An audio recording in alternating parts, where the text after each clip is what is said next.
আজকে চলে আসলাম পুরাতন ফার্নিচার মার্কেটে। আজকে দেখাবো রিজনেবল প্রাইজের ভিতরে ফার্নিচার। আজকে কি দেখাবেন মজনু ভাই? ভাই একটা 2 পার্টের ক্যাবিনেট দেখাবো ভাই। 2 পার্টের ক্যাবিনেট? জি ভাই। অসাধারণ ভাই। কয়টা পাল্লা ডয়ের হবে ভাই এটা স্লাইডিং গ্লাস ভাই, পুরোটা গ্লাস। অসাধারণ ভাই। এটা কি পুরাতন? হ্যাঁ ভাই পুরাতন। কালার বানিশ করতে হবে? হ্যাঁ কালার বানিশ করে দিতে হবে। কালার বানিশ করে দিতে হবে। জি। কি কাঠের তৈরি ভাই? এটা সেগুন কাঠের তৈরি ভাই। অরিজিনাল সেগুন? অরিজিনাল চিটাগাং সেগুন ভাই। অরিজিনাল চিটাগাং সেগুন? অরিজিনাল চিটাগাং সেগুন। কি কোন ভাই?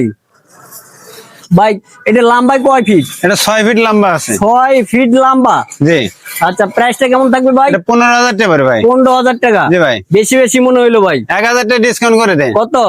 14,000। আর একটু কমান ভাই। দেখ আরো 1,000 কমাই দিলাম। 13,000। 13,000 টাকা হলে নিতে জি পারবে? ভাই 13,000 টাকা হলে নিতে পারবে। আচ্ছা, স্ক্রিনে দেওয়া নাম্বারে যোগাযোগ করলে তো আপনার সাথে হ্যাঁ কন্টাক্ট করতে স্ক্রিনে দেওয়া পারবে। নাম্বারে যোগাযোগ করলে পারবে। আচ্ছা, ধন্যবাদ। ভালো থাকবেন। পরবর্তী ভিডিও দেখার জন্য আল্লাহ হাফেজ।